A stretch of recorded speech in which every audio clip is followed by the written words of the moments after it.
భూమి 9 గ్రహాలున్న సోలార్ సిస్టంలో మనిషి బ్రతకడానికి అనుకూలించిన ఒకే ఒక గ్రహం. భూమి మీద జీవం ఏర్పడి ఇప్పటికీ కొన్ని బిలియన్ సంవత్సరాలు అయింది. భూమి మీద మొదట నివసించిన జీవులు డైనోసార్స్. కానీ 6 మైళ్ళున్న ఒక రాయి పరిస్థితి మొత్తాన్ని మార్చేసింది. గంటకు 15,000 మైళ్ళ వేగంతో అది వచ్చి భూమిని ఢీకొంది. 10,000 అణువాయుధాల శక్తితో అది భూమి మీద దాడి చేసింది. పీల్చే గాలి, తాగే నీరు, నివసించే భూమి మొత్తాన్ని కలుషితం చేసేసింది. మిలియన్ సంవత్సరాలుగా సూర్యకాంతి కూడా చొరబడని విధంగా ఒక రాతి కవచాన్ని ఏర్పరిచింది.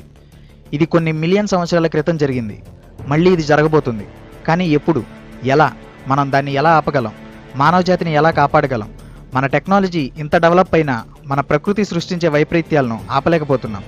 అలాంటప్పుడు గ్లోబల్ కిల్లర్గా పిలువబడే ఈ విపత్తు నుండి మనం ఎలా బయటపడగలం? ఇలాంటి ప్రశ్నలన్నిటికీ ఈరోజు మీకు సమాధానం దొరకబోతుంది. మానవ మేధాశక్తి ముందు ఎలాంటి విపత్తు అయినా తట్టుకొని నిలబడలేదని సైంటిస్టులు నిరూపించబోతున్నారు. అదేంటో చూడాలంటే మనం ఎపిసోడ్ని స్టార్ట్ చేయాల్సిందే. So let's begin our episode. Hello everyone, this is RG and welcome to my channel.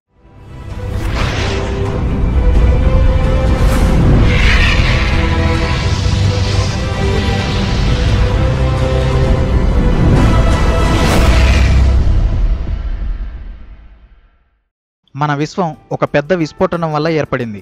దానికి సైంటిస్టులు బిగ్ బ్యాంగ్ అని పేరు పెట్టారు. బిగ్ బ్యాంగ్ అంటే పెద్ద విస్ఫోటనం అని అర్థం. విశ్వంతో పాటే మన సోలార్ సిస్టమ్ మరియు మన భూమి, చంద్రుడు, అలానే మిగతా గ్రహాలు కూడా ఏర్పడ్డాయి. నిజానికి గ్రహాలన్నీ చిన్న చిన్న దుమ్ము కణాలతో, చిన్న చిన్న రాయి ముక్కలతో ఏర్పడ్డాయి.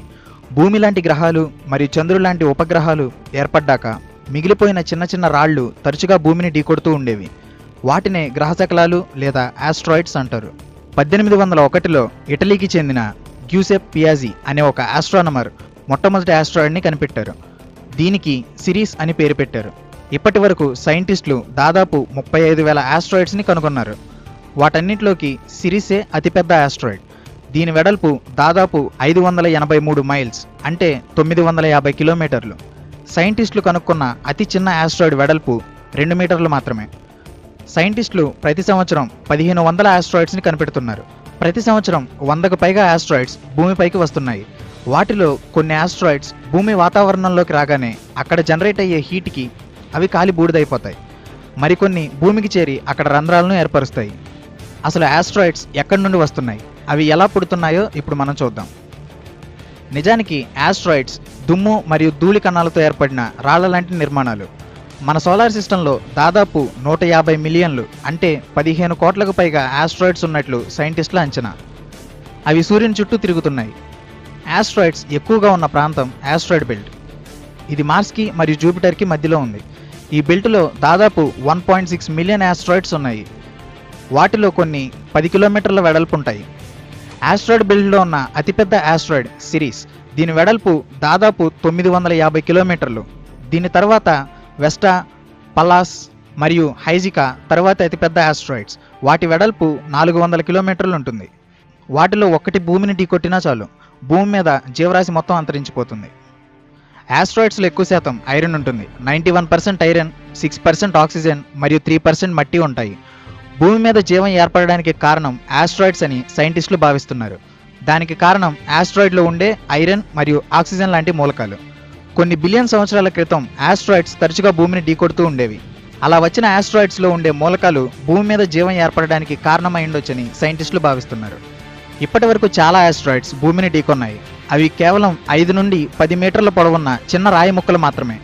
ఆస్ట్రాయిడ్స్ భూమిని ఢీకొన్నాక ఆ ప్రదేశంలో ఒక రంధ్రాన్ని ఏర్పరుస్తాయి.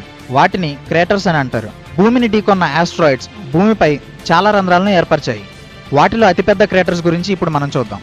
Number 1, Vredefort crater. దీనినే వ్రెట్ ఫోర్ట్ డోమ్ అని కూడా అంటారు. దాదాపు 2 బిలియన్ సంవత్సరాల క్రితం 80 కిలోమీటర్ల వెడల్పున్న ఒక ఆస్ట్రాయిడ్ సౌత్ ఆఫ్రికాలోని ఫ్రీ స్టేట్ అనే ప్రదేశానికి దగ్గరలో పడింది. అది దాదాపు 190 కిలోమీటర్ల వెడల్పున్న ఒక రంధ్రాన్ని ఏర్పరిచింది.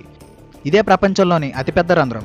2005లో United Nations educational, scientific and cultural organization UNESCO దీనిని ప్రపంచంలోనే అతిపెద్ద క్రేటర్గా ప్రకటించింది.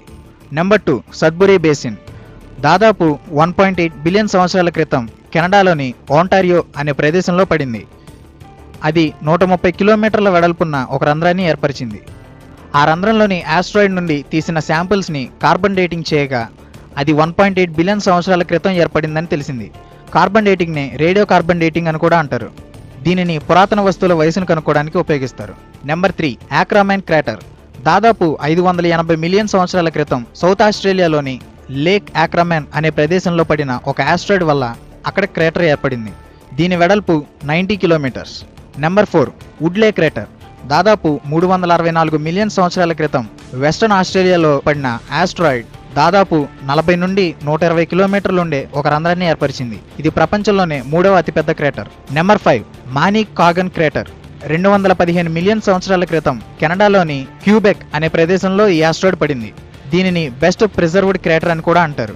దీనికి కారణం అక్కడ రంధ్రం ఏర్పడ్డాక అక్కడికి నీరు వచ్చి అది ఒక చిన్న రిజర్వాయర్లా ఫామ్ అయింది. దీని వెడల్పు దాదాపు 100 కిలోమీటర్లు. దీనిని లేక్ మానికాగన్ అని కూడా అంటారు.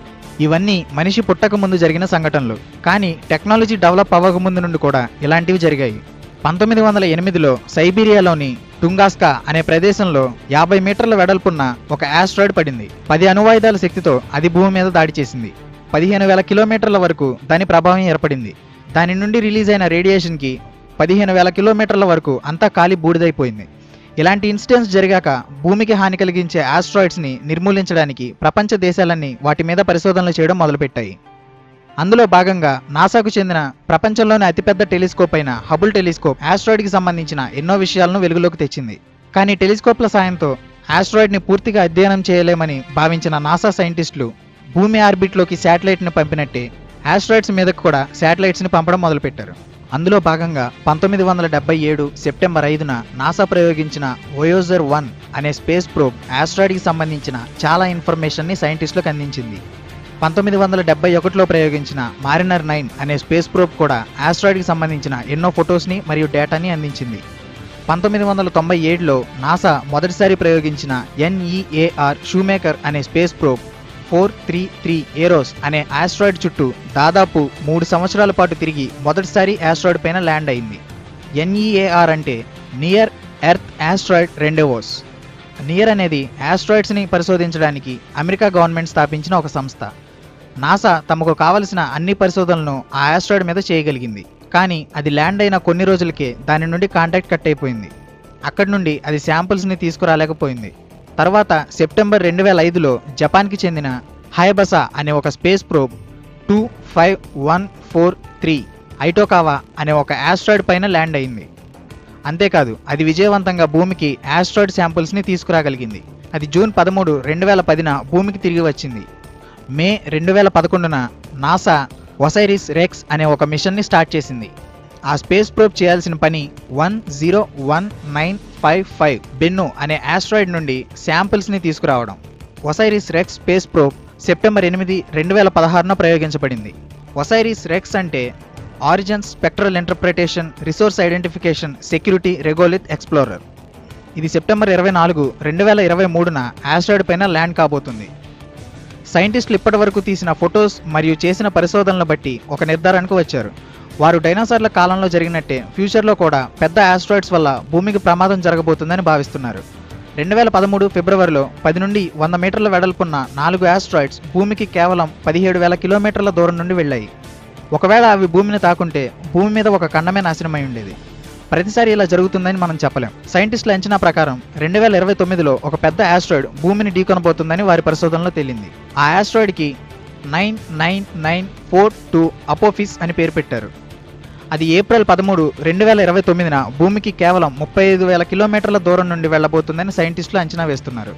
కానీ ఆ విషయం ఖచ్చితంగా చెప్పలేకపోతున్నారు. ఒకవేళ ఆస్ట్రాయిడ్ భూమిని ఢీకొంటే ఏమవుతుంది? అపోఫిస్ ఫుట్బాల్ ఫీల్డ్ అంత వెడల్పు ఉంటుంది. అది సెకనుకు 15 కిలోమీటర్ల వేగంతో భూమి వైపు దూసుకొస్తుంది. ఒకవేళ అపోఫిస్ భూమిని ఢీకొంటే భూమిపైన వేడి విపరీతంగా పెరిగిపోతుంది. ప్రపంచంలో ఉన్న అగ్నిపర్వతాలన్నీ ఒకేసారి బద్దలవుతాయి. 100 అడుగుల ఎత్తు వరకు సముద్రపాలు ఏర్పడతాయి. 15 మ్యాగ్నిట్యూడ్ ఉండే భూకంపాలు ఏర్పడతాయి. ఇప్పటి వరకు వచ్చిన భూకంపాల్లో అతిపెద్ద భూకంపం యొక్క మ్యాగ్నిట్యూడ్ 9.5 మాత్రమే. అది మే 22, 1960లో చిలీలోని వల్డివియా అనే ప్రదేశంలో వచ్చింది.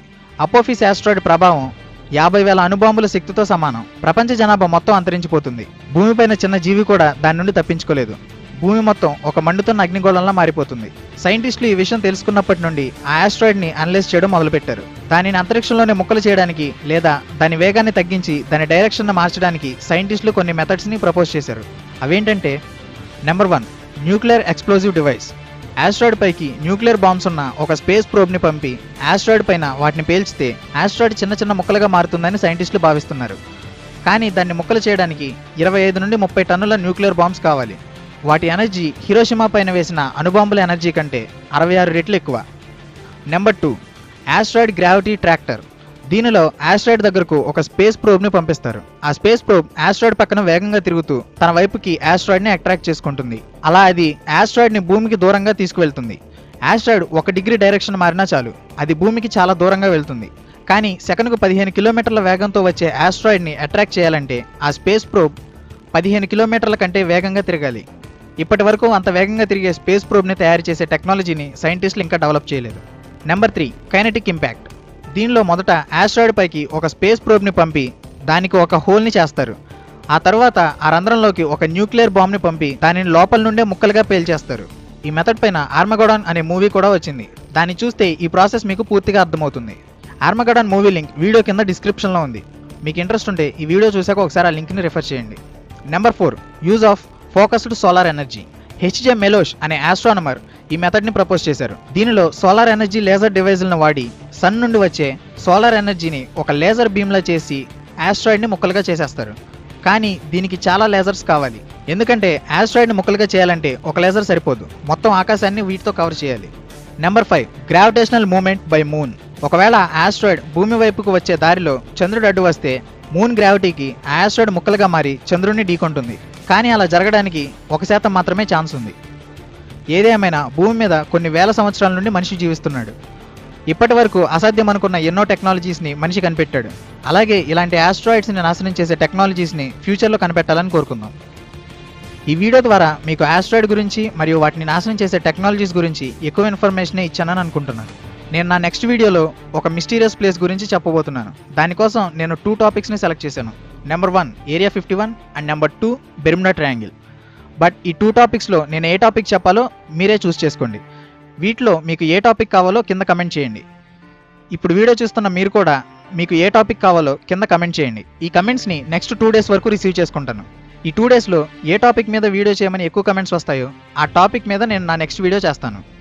ఈ వీడియో మీకు నచ్చినట్లయితే నా ఛానల్ని సబ్స్క్రైబ్ చేయాలి. అది ఎలా అంటే మీరు సబ్స్క్రైబ్ చేయడానికి కింద రెడ్ కలర్లో ఉన్న సబ్స్క్రైబ్ బటన్ని క్లిక్ చేయండి. అలాగే దాని పక్కనున్న బెల్ ఐకాన్ని కూడా క్లిక్ చేయండి. అలా చేస్తే నేను ఈసారి వీడియో పెట్టినప్పుడు అది మీ మొబైల్కి కానీ లేదా మీ కంప్యూటర్కి కానీ డైరెక్ట్గా వచ్చేస్తుంది. మరిన్ని ఇంట్రెస్టింగ్ టాపిక్స్తో నెక్స్ట్ ఎపిసోడ్లో మళ్ళీ కలుద్దాం. Until then, this is RG signing out.